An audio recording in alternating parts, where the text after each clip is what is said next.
Till next, right here on 1010XL.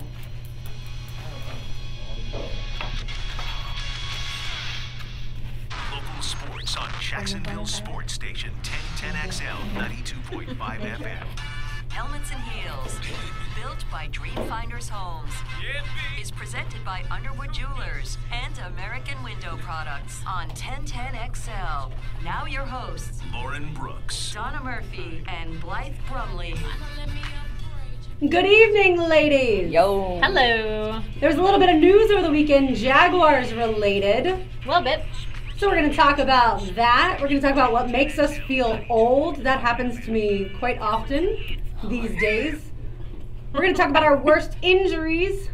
That's going to be fun. Absolutely. The best happy hour in Jax and the best nachos. The nachos was a request. That was an easy get selection. to the bottom of that. So yeah, we will share that. And of course, we will give away a Peterbrook chocolate heel as well. Let's kick it off with the Jacksonville Jaguars.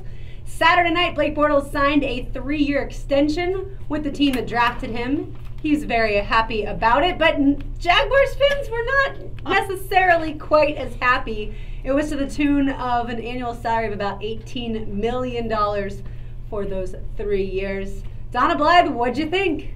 I enjoyed watching Twitter during this one because nothing, started it like Ramsey's. You'll never guess what I just heard. And so everybody's like, what? What did you hear? What is this about? And then Martineau has to send out that cryptic, oh, Jaguars Twitter is going to be crazy. So now I'm like, all right, so I'm texting with the family because we got the family text. I'm like, oh, big Jags news coming up. I don't know, next few hours. So they're all telling me what they think it's going to be, Eli Manning, Kirk Cousins, all this stuff. And then eventually when I go, it's just Blake Bortles got signed, they're like, boo.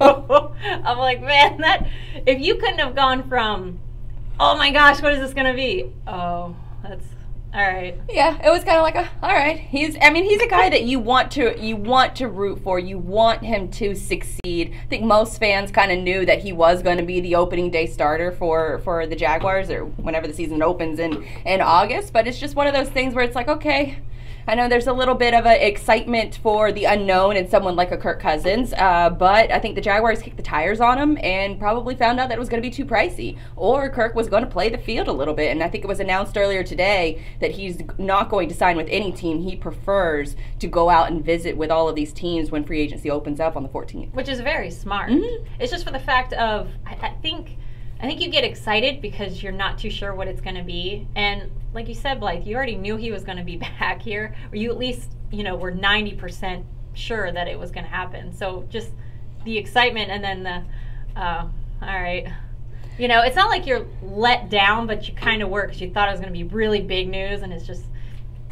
It's sort of encouraging, though, because this is a guy that I was listening to one of the, I think it was Jaguars Today, and this is a guy that the franchise has built, or not built around, but this is homegrown talent. This isn't the Jaguars going out in free agency anymore and signing and giving big money to the rest of these guys, or to strangers or outsiders. They're giving, not technically big money, but they're giving a guy that took a career step this past year. He took a step in the right direction. Was it enough all the time? No, it wasn't, because the defense carried this team for the majority of the season. But if he takes another big step, this could be a situation where he is a little bit better than a game manager, and maybe the play calling doesn't amount to a situation where they're playing scared towards the end of the game. So would you have rewarded him with a contract like this? That's technically team friendly. Yeah, it's super team friendly. So I don't see where to me I don't even want to call anybody a loser in this deal. But with Blake in particular, he probably could have gotten a few million more if he went out and tested free agency. I mean, it's not, when you break it down, it all makes sense. Mm-hmm. Like I said again, I was about it. But they need to address the backup situation. Yes. That's something that absolutely has to happen. We cannot go into this season again with Chad Henne as a backup. See, I don't know that Blake necessarily would have gotten more money elsewhere. I don't know if Mike Glennon got $20 million? He got $19 million to go. It's all to about the Bears. market. But Bortles also has a stigma. Right. Glennon, because he had been the backup, kind of had that unknown, maybe he'll be good. And then obviously they went ahead and drafted Mitch Trubisky anyway, so they weren't really counting on him. Blake has this stigma surrounding him that he is terrible. If you were to ask, I think most people off the street outside of Jacksonville, what do you think of Blake Bortles? They'll say things like Chris Sims probably said, and he's a terrible quarterback, 70th best quarterback in the league, blah, blah, blah. A lot of people who have studied his numbers have realized he had, a really good season his second year and then regressed heavily his third year, and then this past year improved in certain areas, especially that decision-making, mechanics, all that stuff. I don't know that other teams would have been kind of fighting for him like they are going to be for a guy, obviously, like Kirk Cousins, and probably as for a a guy backup, like maybe. too. Well, Kirk Cousins, we've never really seen good quarterbacks rarely hit free agency. Rarely. We've seen it with Peyton Manning, who hit free agency, and we saw the team sort of roll out the red carpet for him. Same thing is going to happen with Kirk Cousins. Good quarterbacks normally get re-signed every single year, and so I think that that's a big selling point for Bortles, is that he developed into this franchise, and we saw him take that pro step last year, and I think it really helped to have guys like Tom Coughlin leading him and boosting up his confidence, because you saw it from the beginning of the season with Allen Robinson making those comments about him, keep that S and, keep that stuff in bounds, bro. And then to the middle of the season, towards the end of the season, where you have guys like Malik Jackson standing up for Bortles, you really saw the team sort of turn and start to support him. And I think that confidence helped him a lot. But he's going to have to be able to prove, he's going to have to take a drastic step this next season to prove that he's worthy of that 3-year deal. Well, and I think the postseason said it all. I'm not sure that he's going to get the extension and they don't just let him play out the option without the postseason. No turnovers whatsoever in the postseason. And he was fantastic in the red zone during the season. So to me, he solidified that he was going to be the starter then. But obviously you had a ton of fans, regardless of the fact that the Jaguars made the AFC title game, you had a ton of fans who were very up in arms Saturday night when the news came out. They were ready to pay Kirk Cousins no matter what the price tag. Well, that's hope at a position that's sorely needed. And I think that if you can kick the tires on anybody, to even, there's not a better corner in the league other than Jalen Ramsey, but if you can make an upgrade at that position, then you have to kick the tires on it. Otherwise, you're not doing your job as an NFL franchise. And I think the kicking the tires, I think, is more a phrase when you're going to bring a guy in and you're not sure about him.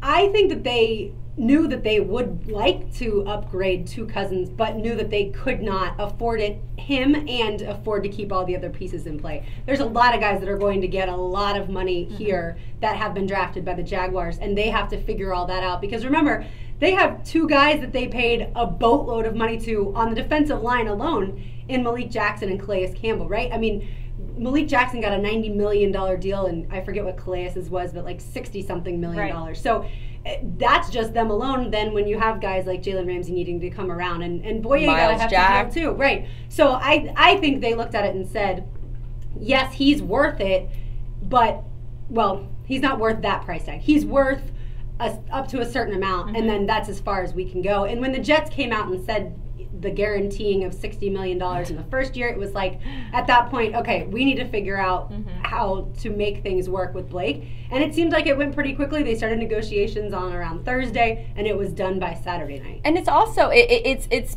asking Kirk what does he want to do, because he's been in a situation where he doesn't feel appreciated with his current organization. The Redskins are one of the most horribly run franchises in all of sports, and so I think that the Jaguars did their due diligence, or they should have at least, in kicking the tires on Kirk in order to find out, okay, do you want to get paid a suitable amount and win, or do you just want to get paid? And I think that Kirk wants to go. He wants to do the grand tour. He wants to feel wanted, and he wants to get paid. And I think that's a situation that the Jaguars aren't going to roll the dice on, because, like you said, Lauren, they can't afford to keep this entire team together and keep that chemistry and then go out and pay another guy off the streets when a couple of their homegrown guys, their in-house development guys, that they're going to have to pay in the next couple of years, and they won't be able to afford to. Donna, you're not happy with Blake, but it has nothing to do with his on-the-field, necessarily, performance.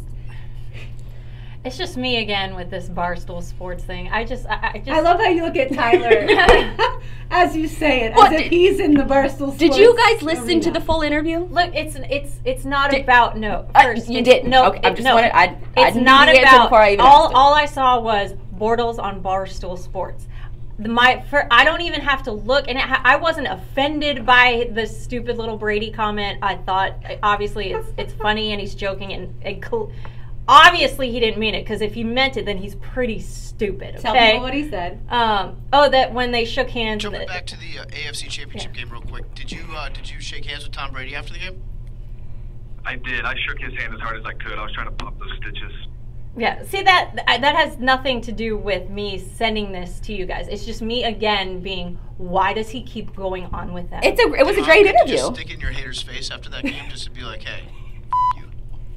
That's why. Yeah, I would have loved to, shoot some birds just around the crowd.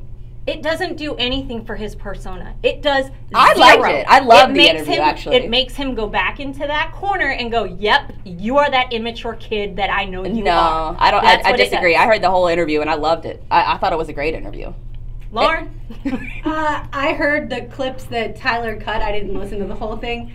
But I do think that Barstool Sports has a certain agenda. Mm-hmm. And, Blake is obviously smart enough to know that that's what he's joining. And so at times it can be a little bit immature, but at other times I think it can showcase his laid back self. So I didn't hate it, but I do think he has to be careful when joining them, that especially like the time that the chick came to his house and interviewed him. I think he learned a big lesson from that, and that was more on the chick. That wasn't on the way that Bortles was acting necessarily. Feel free to do an interview with anybody else. He doesn't want to. Anybody else. Those two guys have supported him from the jump, and that's why he grants him those interviews. There was one thing of substance. He did kind of reveal the Chris Sims take did bother him. Here's the audio. I'm not gonna lie, I saw that, was a little bit upset about that.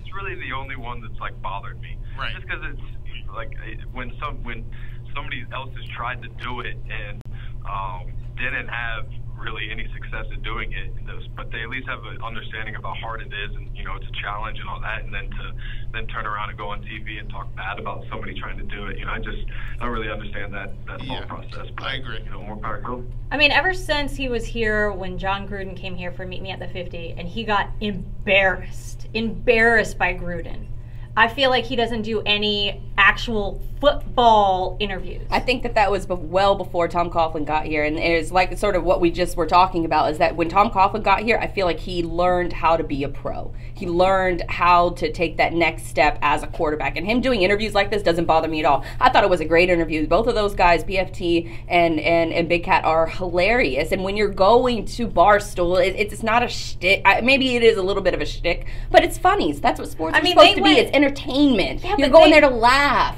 They went with ESPN for one night, and ESPN said, "That's because you guys are way too much for us." No, that's because Sam Ponder raised a fuss and wanted her own show, and so did Sarah Spain, and they got mad that these two guys were giving a show because ESPN wanted to give, is desperately trying to grasp and reach and try to get that younger audience, and they're not, and they know that they would get it with those guys. I mean, that's on ESPN. They belong on VH1 or MTV or whatever, any other live reality crap. That's what they belong Y'all don't even listen to the show, and y'all are hating on it. I can't stand them because they say moronic stuff. I've blocked so many people from Twitter because of the stupid stuff that they retweet or post because of them. I'm like, I'm not reading this. But these garbage. Those two guys are not indicative of an organization that has more than 400 employees. Well, sorry for those two guys, but your employees are the bad apples, and they're ruining it. Do you want to be judged by the colleagues that you have at the radio station if they make a comment that you don't like? Oh, that'll for sure. You don't want to be judged. No, I will. That's when our company, though, here is smart enough to separate and be like, bye. That's not part of our mantra here. Well, that's not what we do. That's not who we are. These two guys that he particularly goes on with regularly, that he is friends with, that he grants these interviews, they are funny. They are the top talent at Barstool, and they have a really good podcast. And I thought the interview was great. And I implore everybody, if you hear a quote like this and it upsets you, you need to do your due diligence and hear the context of the full quote, because I think that's what's misinterpreted a lot in today's media, is that you just read a headline, you hear one little sound clip, and that's that. It paints Bortles in a bad light, when if you hear the whole thing, it was really a harmless, fun interview. And that's what the thing is. It has nothing to do with the Brady quote, and that's what made headlines, obviously, because anything Brady will make headlines. But that's not what I'm like, oh, I see you on Barstool Bortles again. There was another comment, too, that Brady actually said that when they were talking after the game, Brady said to Bortles, he's like, yeah, man, that was fun. And it, like, killed Bortles a little bit. He's like, it killed me inside for him to say, yeah, that was fun. Meanwhile, he just had the worst loss of his career. Anybody else, go on and talk I like football with anybody. I like it. You know, you always see people making snowballs and stuff. They don't really ever tell you how the snow actually melts and turns into water, and then you're just wet. It's crap like that. Stop it. All right, we're gonna have to take a break here, but we can continue the Bortles conversation in just a minute, and we will continue also talking Jaguars with wide receiver Allen Robinson up potentially for grabs, as well as cornerback Aaron Colvin, whether or not the Jaguars should keep those guys. You're listening to Helmets and Heels, built by Dreamfinders Homes on 1010XL. Yeah, I would have loved to, shoot some birds just around the crowd. I mean, I'm waiting for him to join the Flat Earth Club. Can he do that? That's what he needs to ask now. Please. I think Are he's you just part a of the Flat regular Earth Club? guy, and he makes jokes, and that's why the fans root for him so Barstool much. gets me going, man. I am not a Barstool. Oh my god. I am not a Barstool fan at all. But probably much like you're not a PFT fan, and I like Pro Football Talk. No, I actually like them. I don't like all the shit that Florio used to talk about the team moving, which makes me discredit a lot of his reports because I don't believe that those reports were factual. Right. So I do like Florio now, and I do appreciate his legal insight when it comes to certain matters. Like, he was good today. Mm-hmm. He was really good. On Jaguar stage. You hear him? Oh, he was good. Talking about Goodell and Jones. That was funny. Oh, yeah, that Jerry Jones situation is fascinating. By the way, Florida had 2 points at the 15-minute mark. I saw that. And now it's 7-6. Florida had 2 points at the 15-minute mark, but the only good news is Alabama hasn't scored since the 15-minute mark, and Florida scored 4. And it's weird for me. Like the other night when I was watching Florida-Auburn, when Auburn's wearing orange, it's like hard for me to get out of my head that that's not. We go to break and we're like, whatever.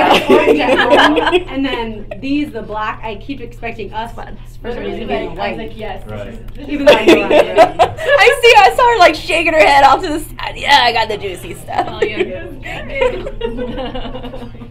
And plus, because I hear like Donna tells me like her opinions on sports all the time, so I like hear it come to fruition. Right.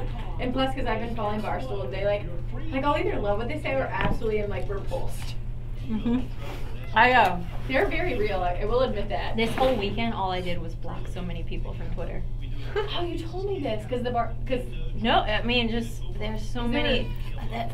The shooting with everybody with their NARA crap, and I'm like, I am blocking everybody. I don't stop it. I don't want to see it. I want sports or entertainment. That's all I want on here.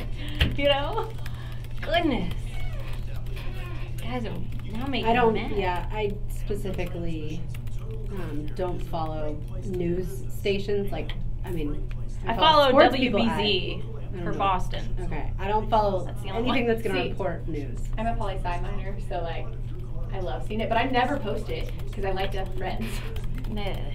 Retweets, and then some of our favorites, and I love you, ladies, some of our favorite listeners, you retweet a lot of stuff, and I don't want to block you, but you're getting close. You can just mute them. How do you mute? Oh, it's fantastic. Oh yeah, you can. Yeah. I wish I had a mute button for real life.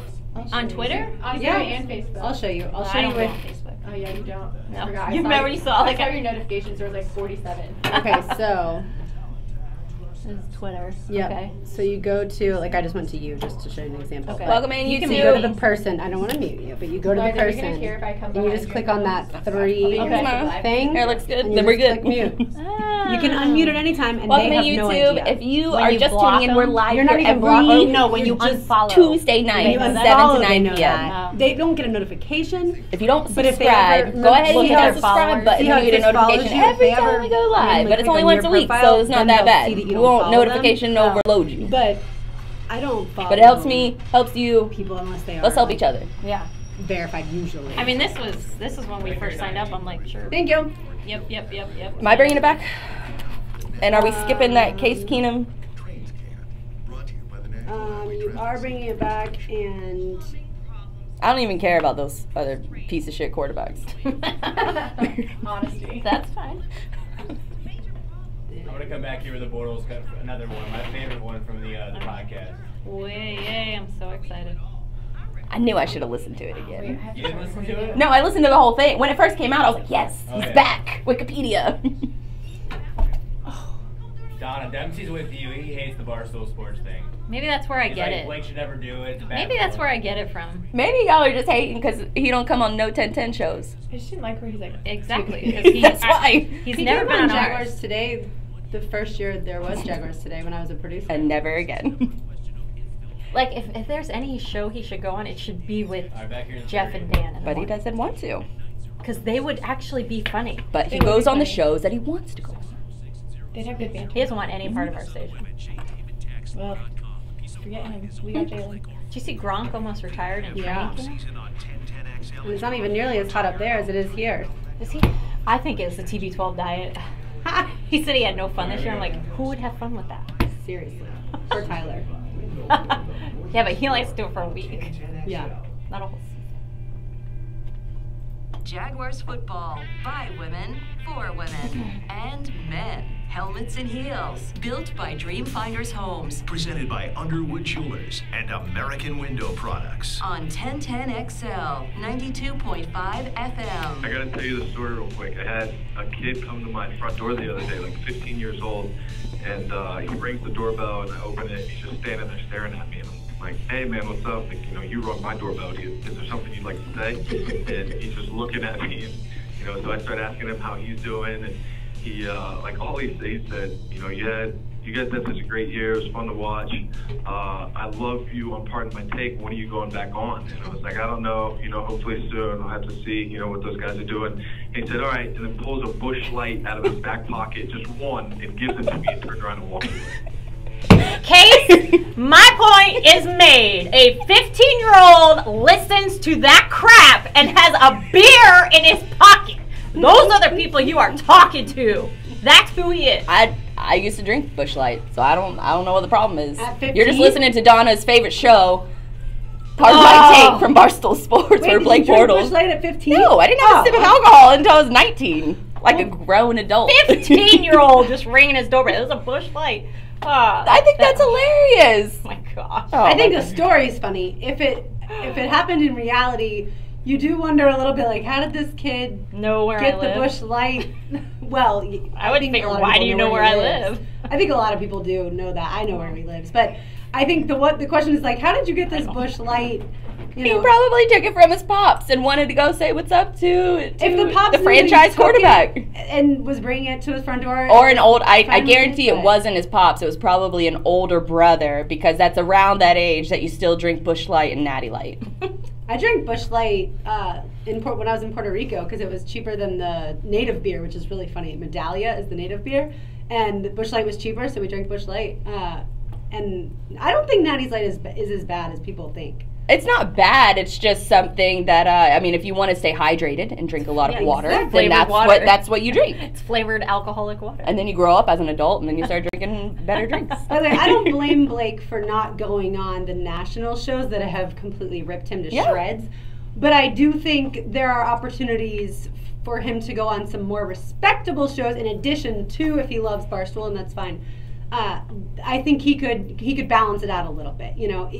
I get that that's a fun show to go on. That's awesome. But I think there are some other ones that he could choose that have not completely trashed him. And there's also another barrier in this in the Jaguars and who they actually allow Blake to interview with. Mm-hmm. That's a big stipulation for a lot of programming and a lot of athletes for whatever shows that they go on. They have to go through the proper channels. But because Blake has a personal relationship with the Barstool guys, he goes on there with them. And I think it's fun. I think it's lighthearted. I think it's funny. Obviously, Donna is their biggest fan.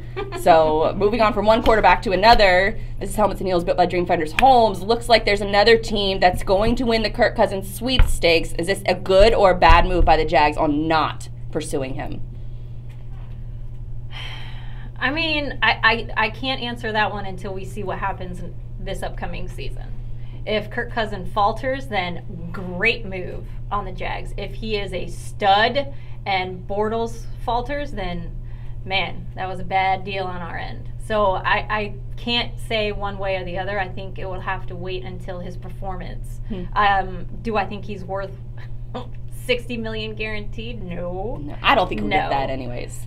So it'll be interesting to see what the total number will be, but I'm looking for this season. His own team franchise tagged him twice and then signed Alex Smith to a gigantic deal and let him walk. To me, there's no way that he's another franchise's savior if that team didn't want to keep Well, it's also the Redskins who drafted for Robert Griffin III and drafted Kirk Cousins in the same year, and then gave up like 4 draft picks in order to get both of those guys. But in the end, it's a that horribly was run franchise. But that quarterback drafting both guys in one draft, I don't hate that. I think that's kind of assurance to the future is you're going, all right, if this guy doesn't work out, because RG3 obviously didn't, and Kirk Cousins was pretty good for them, they didn't surround him with great pieces. But I don't think Kirk Cousins is worth this massive amount of money that it's projected, the biggest deal ever in the entire league. Jimmy Garoppolo got a deal that I don't think he was worth, and Cousins has played obviously a lot more than him. So to me, the Jaguars made the right move in not giving Kirk Cousins all that money because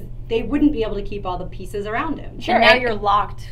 You would be locked into him. So, but you're worth what the market demands, and if these guys are getting that much money, then some of these guys are going to choose the money over a team that could cut them in a week, and then they never see anything, any part of that contract. So I do feel for the side of the player that wants to pursue that contract. They've been playing this sport their entire lives. They know the NFL is going to chew them up and spit them out as soon as they're done with them. And Kirk Cousins is probably ready to get out of Washington, and so he's probably looking forward to having other teams court him. And if I'm Kirk, I'm going to do the same thing. But I don't blame the Jaguars in not pursuing, a gargantuan contract that's going to leave the team in disarray, because there's only a few franchises that would actually do that and make that mistake. And teams like Denver, teams like the Redskins are going to do that over and over again, because the Redskins are just one of the most horribly run franchises in all of sports. I think I've said that 3 times now. I think we're talking about contracts that are just ridiculous. I think you can get a good amount of guaranteed money.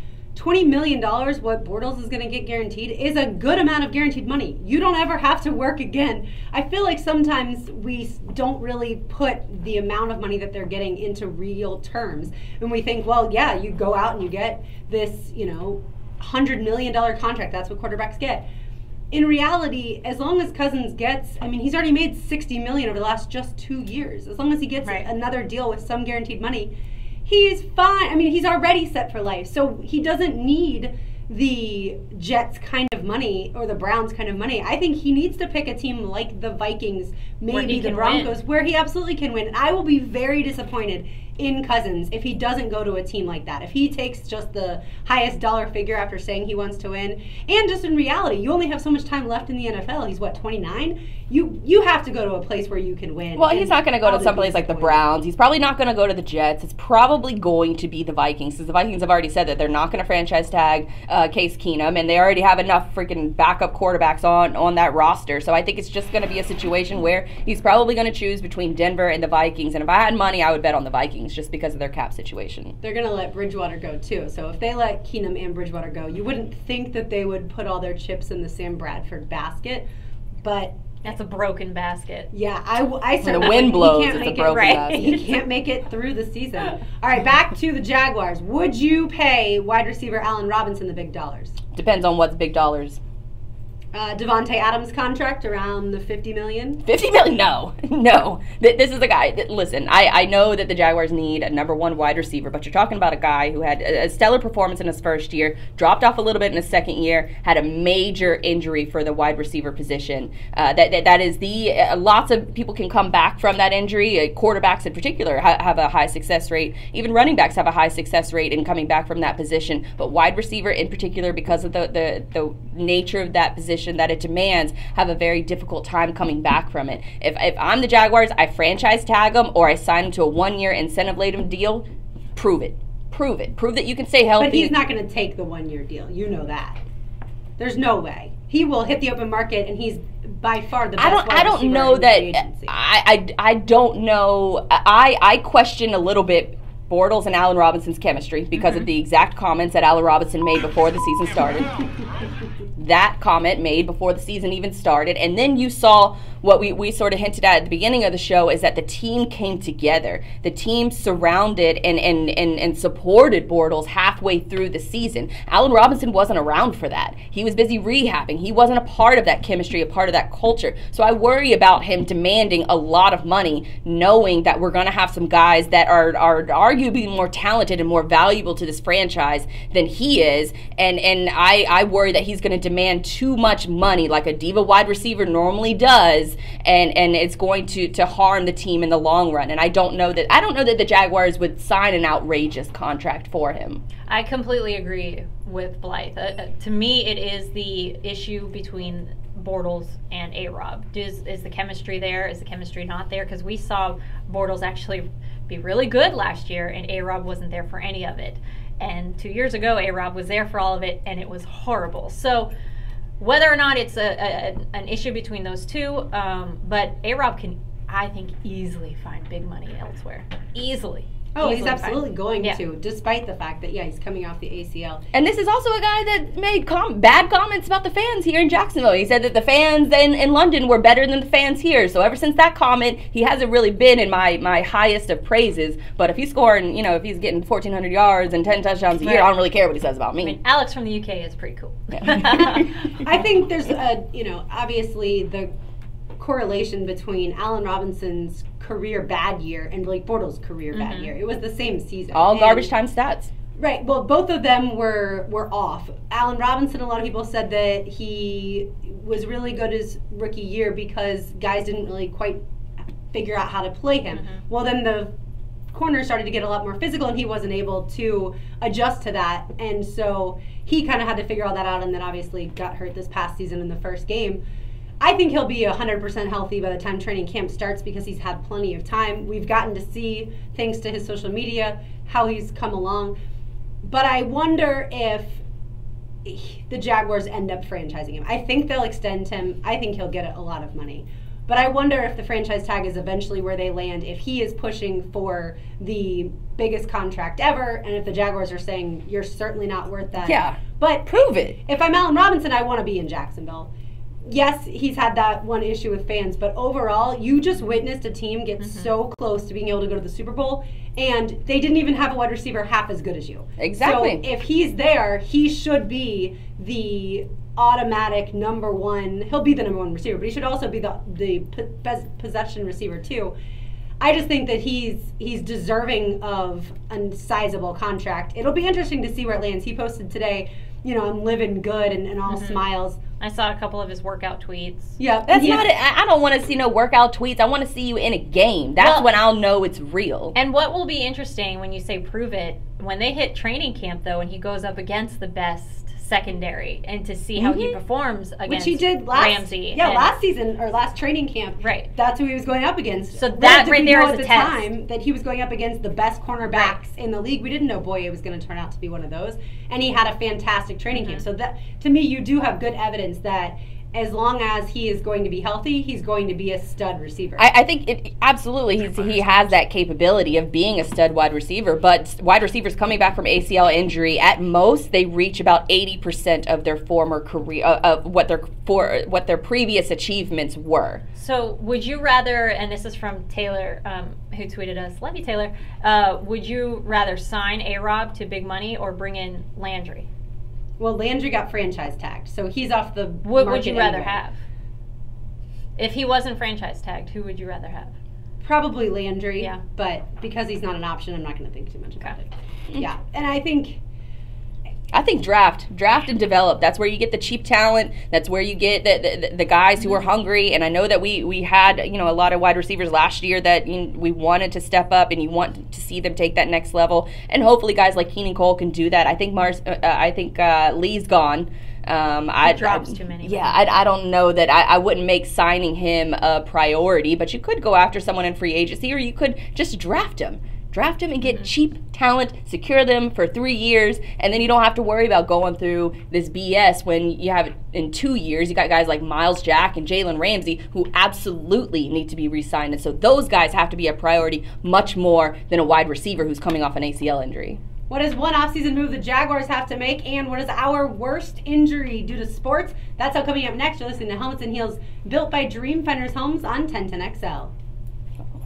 A hidden gem at the beaches, the preserve at Ponte Vedra Lakes is a must-see. This is Lauren Brooks for Dreamfinders Homes. Do not make a home buying decision without visiting this awesome community. Located far enough off the beaten path for your privacy, but still so close to dining and shopping. Starting in the mid-400s, you'll choose from 6 new coastal floor plans. The luxury patio with fire pit and grill is just perfect for me. Affordable coastal living only from Dreamfinders Homes. Visit the preserve at Ponte Vedra Lakes today.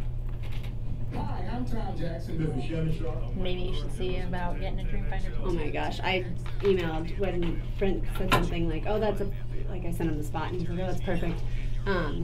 And I was like, you know, they don't have to pay me time fee if they want to just, you know, give me a gigantic deal. And he did not write that. You know, like a take it to the house kind of $100,000 off. Well, for that community, I'd probably need like 2, but you know, I'm sure it's doable. Why can't I think of his name? Whose name? Bama coach. Avery Johnson? Thank you. Like, I'm looking at him. I know he was with the NBA. I never know which TV is on that one. I'm like... Avery... Yeah. Avery Jones, right? Oh, it's Johnson. I hate his voice. His voice is awful. Does he have a little Kevin Hart voice, right? It's like, it's all scratchy and whiny, and I can't even do it right. I think I have a more manly voice than he does. Unless I have a few drinks. And that changes, and my voice gets super high pitched. It happens to everyone.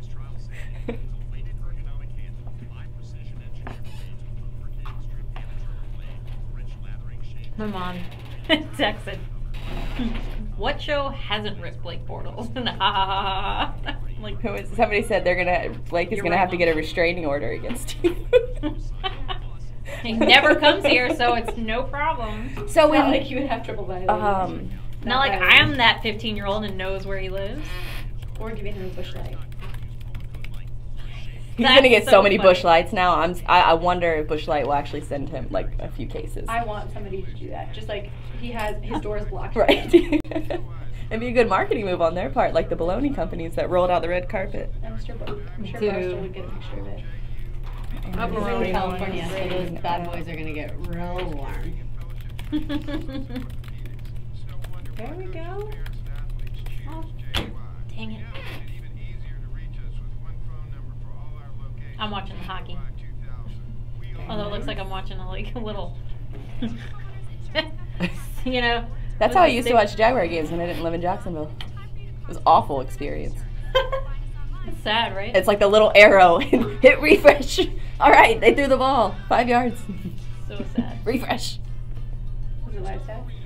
Yeah, the game log manager, and you could see the 2 teams on the side. And that's terrible. It was like play by play. That's how dedicated I was. You should have had someone FaceTime you. Although the FaceTime did not exist back then. I just started taking stats, and they're live stats, and I didn't realize. I thought it was just like showing where like people on the bases and like the score and stuff. And I just realized this weekend when I was doing it, like that it was play by play and like strike by ball, and I was like, what is happening? If I make a mistake, somebody's gonna call me out. People and do I watch so stressed. We watch them. That's what I'm watching right now.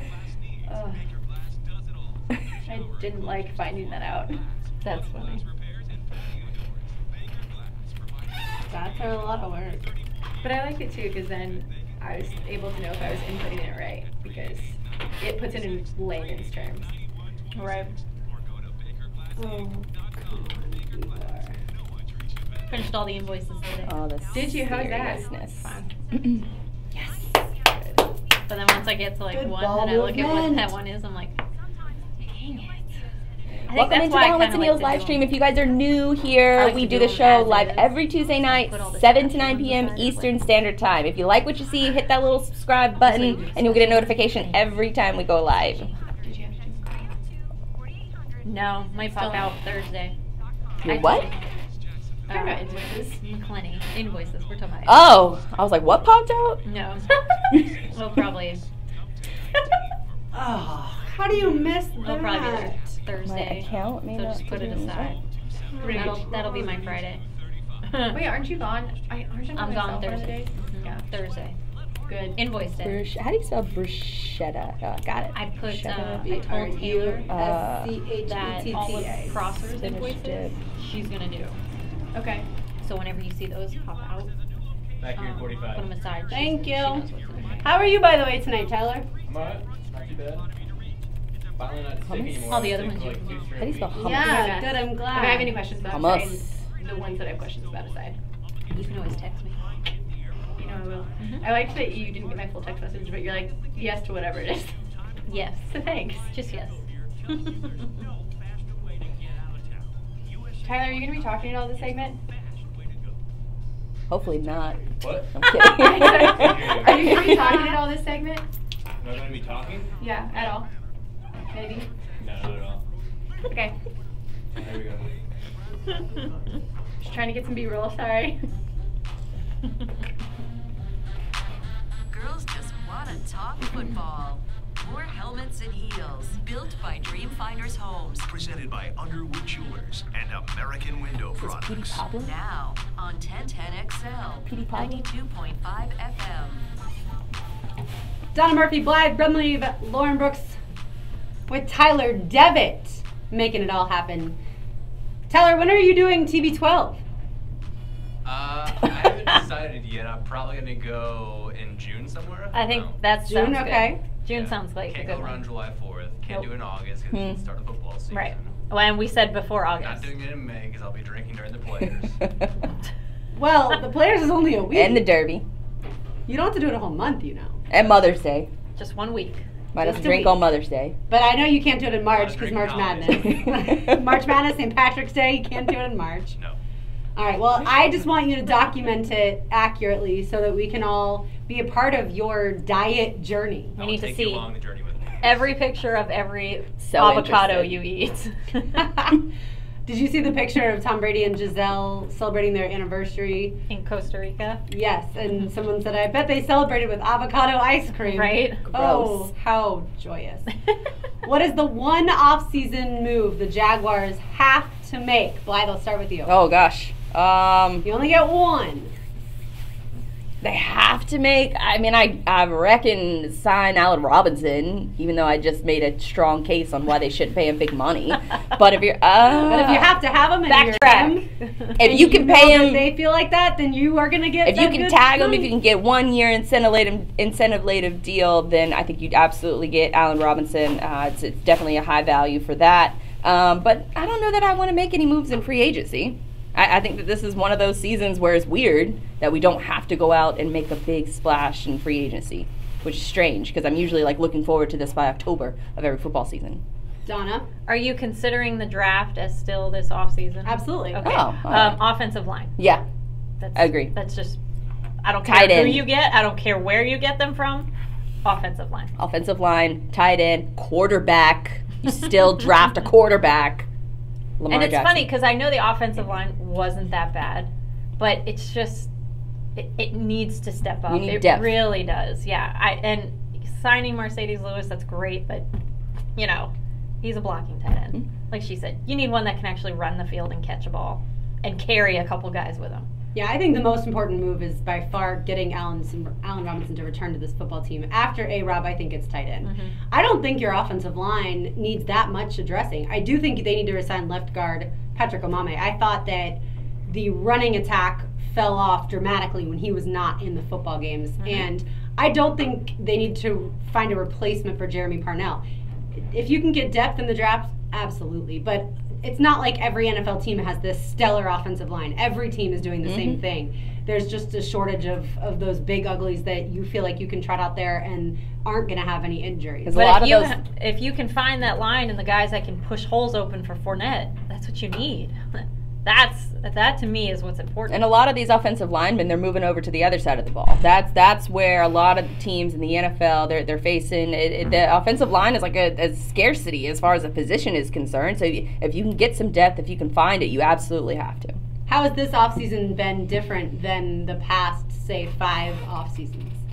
I mean, for me, I kind of just hinted to it. It's something that I didn't even know the combine was this week, and shame on me that I should probably know these things because it's part of my job to know these things. Well, and every year you do because they're either at the senior coaches are at the Senior Bowl or they're And it's like it's each step you're looking forward to the next part of hope that's coming to you. Hopefully, that's coming to your franchise from the Senior Bowl to the combine to the draft to to even OTAs and all that good stuff. This is the first offseason where I'm like, I'm good. I'm gonna go. Hang out with my friends. I'm gonna go have some fun. I'm gonna stay off Twitter. I'm gonna do some things that I want to do because my team is not in disarray. I think there's higher expectations this offseason. Definitely. So you're gonna scrutinize what they do more in depth than you would be like, why did you do that? I don't understand. Now you'll actually look at it and study it and be like, okay, why was this done? Let's break down the Bortles deal. Okay, everybody's upset at first, but once you break it down, it makes sense. All right, I got it. So you move on. It seems like that's going to happen more. See, last week we talked about things to look forward to, and I told you I was looking forward to Dave Caldwell and Doug Marone speaking at the Combine this week. There are things that I think every offseason I'll get excited about. The Combine is always one of them for me. I remember at my cousin's bridal shower several years ago, as the presents were being brought in, the Combine was on the television. We are always going to be tuned in to stuff like that. Whether your team is good or not, you always want to see, especially for people who are college football fans. But this offseason has felt so much shorter than all of the other ones. The off seasons began during football season when the very first mock draft came out and you were only focused on who the team was going to get the next year because the season was lost. At the same time, like you said, expectations, Donna, that's where everything's drastically different. I think Jaguars fans last year thought 8-8 was the benchmark, and this year it's Super Bowl or they're going to be extremely disappointed. And that's the most fascinating part to watch. You'd think that it would be like, okay, got to the AFC title game, now let's just try and get back to there. You may not necessarily win, but let's just try and get back there. Nope. It is, if you don't make it to, where is it this year? Atlanta? If you don't make it to Atlanta, then this Miami, entire then season. Tampa. Or New Orleans, I thought. All within driving distance, which I know that part is nice. Right. But yeah, I think that's the fascinating part. But it's been great that I cannot tell you. I can tell you a few of the mock drafts and who the Jaguars are selecting with the 29th pick, but I can't tell you every single player that the Jaguars could possibly take in that position. Last year at this time, we had them all laid out and we were debating them all, and almost to the point where you were just sick of it before the mock drafts really started to even get going. This is the time of year when you should be looking at mock drafts, yet as Jaguars fans, we're looking at them and poring over them in December. And it's not supposed to be that way. And what sucks is that we're going to have to wait all night for the draft pick this year. Normally, you're done within the first hour. Yeah, I'm okay with that, though. Unless they trade up. Trade up? I don't think they're going to do that. They might trade out of the first round. Yeah, but I love the fact that it's different. I love everything that's different about I just don't want to this stay year. up that late. I just want to know who the pick is. Well, you can set your alarm to take No, a I nap, can't. wake I can't. up. No. All right, when it comes to gymnastics, I watch it every Friday night religiously. It's one of my favorite sports to watch. Seriously? Oh, absolutely. Florida gymnastics team I followed for the last probably, I was in college in 2004, so the past 15 years basically. Why gymnastics? Florida's always had a really good team, and I did a little bit of gymnastics when I was younger, and it's one of those sports that you easily find out who's on your team, who's good. The routines, the actual meets don't take that long. They're fun to attend, the good music. They're a blast. If you've never been to a gymnastics meet, then I can see where you'd be like, what? Why this sport? But it's a lot of fun. And very different than Olympic gymnastics. College gymnastics is very different. There's only 4 routines that they compete in. And it's a blast. I'm telling you. Friday Night Heights. Every Friday night. I record it and I watch it. I would never in my life record gymnastics and watch it on a Friday night. It's so great. It's so much fun. All right, but that being said, so the final routine of Friday night, Kennedy Baker is the last gymnast to compete. She's a senior. She gets out on the floor. They are praising how high she gets in her passes, which is her jumping routines, basically. And then she really has a ton of sass because they mix in some dancing moves in the floor routines as well. And then right when they're like, oh, this is the best part of her routine, she falls to her knees, and you find out a little bit later that she tears her Achilles. She is out for the rest of the season. Again, this is a senior, and in the meet, it was the most exciting part of the meet because it's almost over. And then all of a sudden, the arena just falls completely silent. So it's heartbreaking for her. On the TV shot, they show her teammates immediately crying. She's on the floor writhing and crying, and now all of her teammates are crying, hugging each other. It's a big deal. So it got me wondering, what is the worst injury that all of y'all have suffered, whether playing sports or I guess outside of sports, depending on what your worst injury is. Who wants to kick us off? I knock on wood, I've never broken a bone. I've never gotten seriously injured. The only thing I could really think of is that I was playing softball once, and I lost the ball in the sun, and it hit me in the face, but I still got the out. That's key. So, that was key. But you didn't suffer an injury? A bloody nose. A couple black eyes. Okay, so yeah, that's an injury. So I danced all my life. And once out of high school, I started traveling with Sesame Street Live. And that was my tour. And I loved it. And I thought, this is what I'm going to do for years. And then eventually I'm going to run it. And I'm going to be the choreographer. And I had my plans. And I got injured. And I actually injured my neck, which affected my lower back. So there was a lot of rehab. And now I'm 20. So I have to figure out, while I rehab, I got to figure out a new life plan. And so I went to Plan B, and that's when I went to broadcasting school and interned at MRN and Daytona in the USA. And yeah, so it sucked. I felt worse for my parents, who since the age of 3 have been paying for my dance classes. How did the injury happen? Were you dancing? Yeah, there was, I played a character called Rosita. And for anybody out there that you don't know Sesame Street, it's the Spanish character. So I loved it. I gave her so much attitude. She was great. But when you're not in that character, sometimes you play other characters. And I played this little bug in someone else's routine, and just the costume just weighed down and just didn't fit me right, and so affected me, so it didn't work. So I was done. So then you were never able to go back to it, even after all the rehab? Nope. So you had a career-ending injury? And that was it. Dang. That stinks. What about you, Tyler? Anything playing basketball? Nothing too bad. I got hit in the head with a baseball once when I was batting, of course, but you're wearing a helmet, so it's not too bad.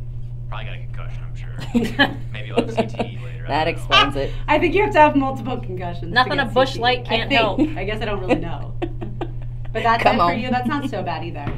I have several injuries that I experienced. One, I was running backwards in a competition at the Boys and Girls Club, and I started to fall, and what you should never Why are you running backwards? It was one of those like sprinting. It was just like a fun summer camp kind of thing, and so they just had us in relays, and so it wasn't like I was doing it on my own, but Gotcha. That was my question. Yeah, I was trying to win. Running backwards? Yeah, I was trying to win the relay.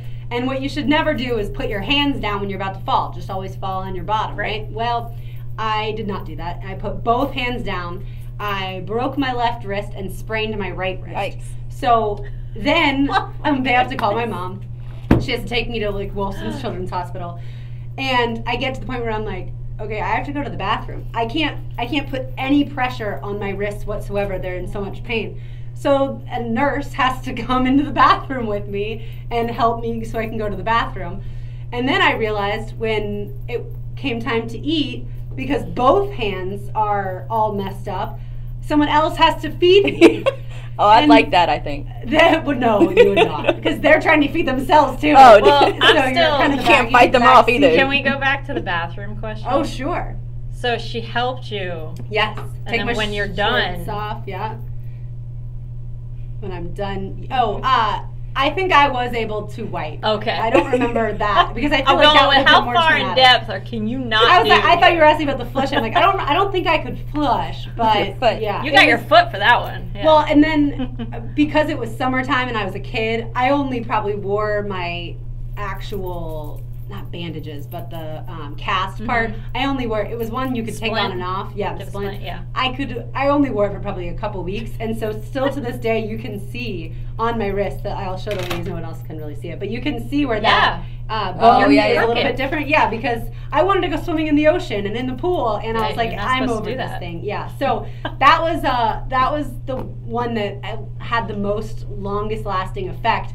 But I also have the dislocated finger, which was far less painful, but yet still my finger That was is flag messed up. football on the beach, right? It wasn't even flag, it was just playing football on Oh. the beach. Yeah, and somebody threw a terrible football, and I still blame him to this day.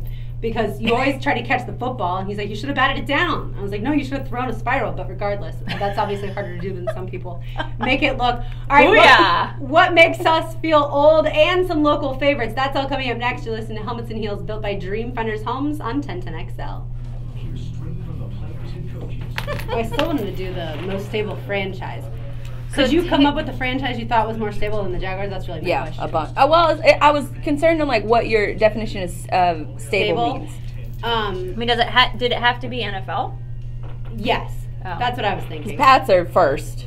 But see, are they? Because there's a giant quarterback question. If he's done, Well, there's a coach question. He there's might a be done coach next question. year. Yeah. See, okay, this Yeah. is a discussion I want to have. Yeah, because that's exactly. Because I wouldn't have picked New England. I wouldn't have either. No? And I wouldn't have picked certain other teams that I feel like other people would have come up with automatically. It's like, what's the context of stable? Owner, coach, quarterback. Yeah. I probably would have picked Niners. Niners was one I said, or I thought like that could be. Packers, Falcons. And the Packers, yes, have a lot of stability. However, they just got rid of Aaron Rodgers' quarterback coach without telling him. He wasn't happy about that. And last season, Mike McCarthy was rumored to be on the hot seat. So I wonder if they have as much stability as we like just automatically think about. They were one that I was going to attack. We can all agree it's not the Colts. No. It's definitely not the What a Colts. shit show. What was the other one you Not said? the Falcons? Redskins.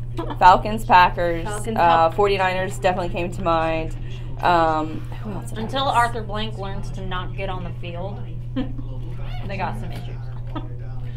Poor Taylor. From what I'm hearing, Dolphins are Yeah. willing to trade this guy tag. I have Seahawks, not too. heard that.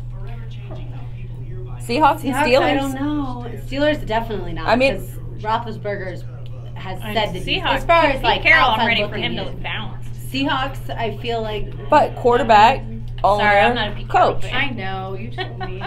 I could make an argument for. I mean, you can make an argument against Blake too. What about the Rams? I think Chris Brown was on.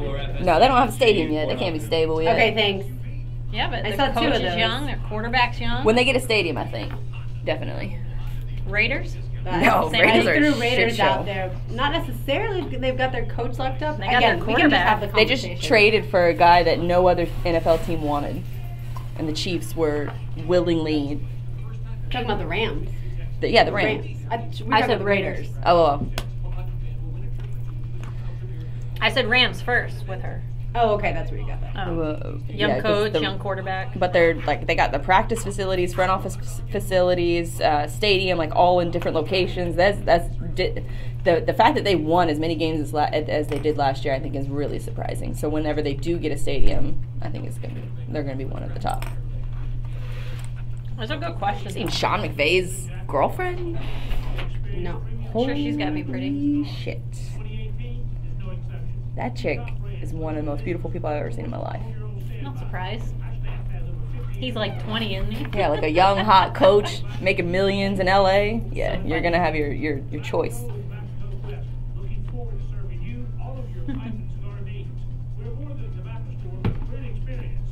He scored the second goal.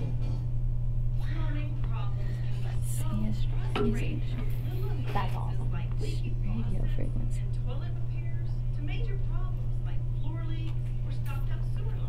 Having fun over there? This isn't running right now. I'm looking for another uprise, like the Barstool Sports. Donna's favorite show. The old might be funny. What makes you feel old? Home of the Jacksonville Jaguars. I have several. I'm excited for that. I got one simple answer.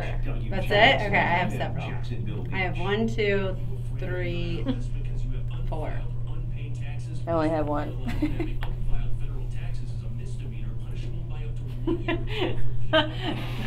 I didn't even click on Twitter, so me asking you the question about your question will probably make me look old. Okay.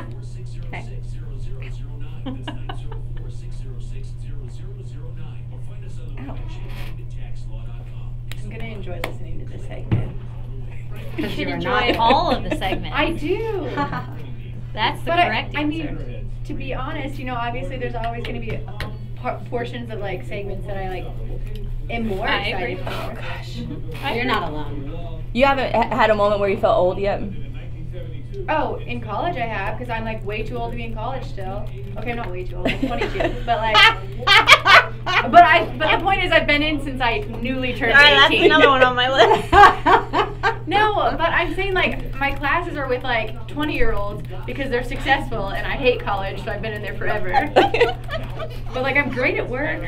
I'm thinking of a bunch now. Hate it. You're thinking of a bunch? Yeah, see, it's easy. Like, once I get going, I'm like, oh yeah, that and that. Or like, what's a Finsta? Why do all these kids have Finstas? Oh, did I just make I'll have what? What's a Finsta? It's a fake Instagram that they make to post like, it's like a real Instagram that they post like embarrassing things about themselves on. Yeah, it's like a real one. It's like real, but they call it Insta. So stupid. Right? Like I would never have one. Well, you have a real one that your family follows, and then you have your one that's just your friends. 10XL 92.5 FM. You're listening to Helmets and Heels, built by Dreamfinders Homes. Presented by Underwood Jewelers and American Window Products. On 1010XL, 92.5 FM. Welcome into Helmets and Heels, built by Dreamfinders Homes. My name is Blythe Burnley-Venom, joined alongside Donna Murphy and Lauren Brooks. And I found this tweet the other day that made me feel a little old, because it was talking about, they were talking about overhearing conversations, and what this gentleman did is he was in a restaurant and he heard these two teenagers talking, and one of them said, "I don't know what a CD is," and he said he officially felt old. And it just got me wondering, what other situations have happened to you ladies that made you feel old? So I have a question, and I just clicked on your link, and so I saw what you meant. Yeah, you saw a bunch of them. Right, but you said, I don't know what a CD is. So my question to you was, are they talking about a compact disc, or are they talking about financially? So that was like, they don't know. So that was my question. Like, so you look at, see, the face. What is that? That's what I mean. A CD like a deposit? A CD, as in this is something that you're going to have and hold, and this is where your money is in, not like a checking account or something like that. But so my simple answer to you with this question was, every time I do the show. You feel old. Every time, because there's something brought up and I don't know what it is. Like they just said, you're like 1 year older than me. Finsta. Fake Insta known as Finsta. Yeah, I don't. And for those who don't know, that's if when somebody makes a fake Instagram account, because all their family members know their real Instagram account, but you make a fake Instagram account for like you and your close friends. And none of that makes me feel old, because social media is still somewhat new, that I feel like, of course, people younger than me are going to gravitate towards it and be far more involved. And I appreciate the fact that I don't have to be on social media 10 hours of my day. I've been around people that I feel like they live their life to have that either post with all the likes, or they got the next follower, you know, and I don't want to live my life like that. So that part doesn't make me feel old, but I will tell you a moment that just happened yesterday that made me feel very old. So Fletcher, over the weekend, got to play in the state championship game, the boys soccer team. Nice. Very exciting. I told my boyfriend Brian, I said, oh yeah, I know the head coach. I used to babysit his kids. Well, I sit down at the table here yesterday to do our show, and I look at the newspaper, and I realize that the head coach of Fletcher Boys Soccer is the kid I babysat, not his dad. So the head coach is someone that I used to go and that's a good one. Tuck him into bed at night. That will make you feel old. That actually is something a little similar happened to me about 2 years ago, where a kid I used to babysat came over to a family gathering, and he's in the military, so he came back and just happened to be in town, and he was of age, now 21. And he was like, I bet I could out-shotgun a beer with you. I said, I bet you can't.